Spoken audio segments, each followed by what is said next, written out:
I attacked this season a little bit differently, or this semester a little bit differently than we have in the past, with a lot more focus on outdoor. So I'm definitely happy to see a lot of the records falling in outdoor track and the team performing well, because we've kind of let indoor take a back seat to outdoor this year, knowing that we're a stronger outdoor team, and the training was set up so that we would have a stronger outdoor season. So I'm definitely happy to see a lot of the individuals that put the work in last semester, beginning of this semester, starting to have their performances come around a little bit. Stephanie comes from Long Island. She was probably a 22-minute 5K runner in high school, which is about 5 minutes slower than what she's running now. So she got here and she made a decision that she wants to be a good runner, and she's definitely started to live the life of a distance runner, sleeping consistently, eating right, running twice a day sometimes, going out on 2-hour-long runs, and she's definitely followed in the footsteps of some of the other women that we've had here in the past few years that have been at the national level and All-Americans. And being only a sophomore, I definitely see those things in her future for the next 2.5 years here. So it's definitely a bright side of our program right now, and how she's running, and I think she's growing in confidence every time she steps on the track. Ever since he got here, Mike has set a tone for the team. So even his freshman, his sophomore year, he's been a leader basically by what he does in practice, at meets. Once the gun goes off, he's a completely different person. He goes out there and competes like none other. And I think he's not afraid of anybody, really.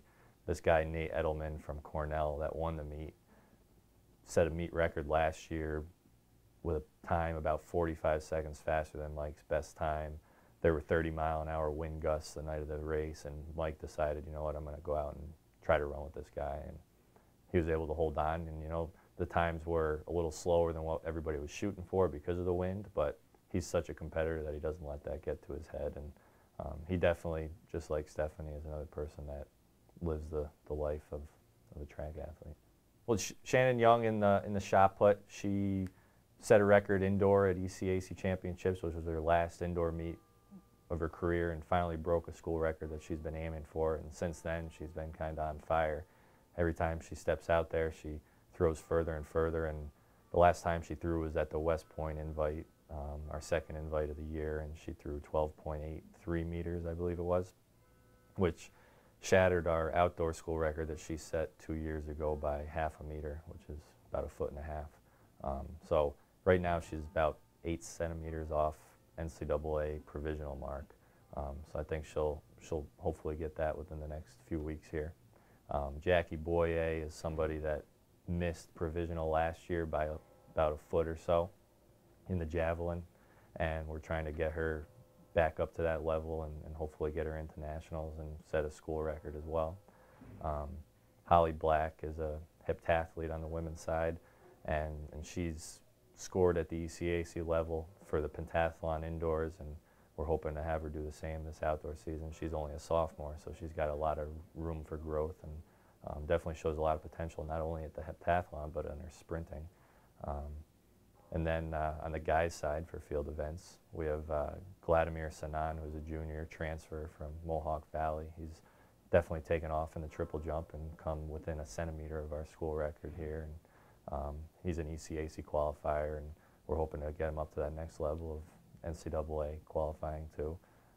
And we're pretty deep on the men's field event side. High jump, we have 4 guys that are 1 through 4 in the conference right now, all at about 6 feet to 6'4". Yeah, the life of a track and field athlete is pretty boring sometimes, probably, because it's all about how your body recovers after you stress it.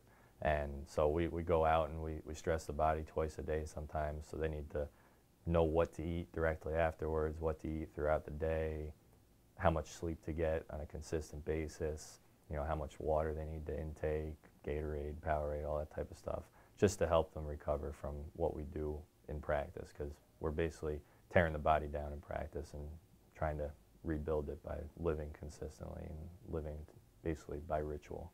Yeah, I mean, it's all about consistency. Training is always all about consistency.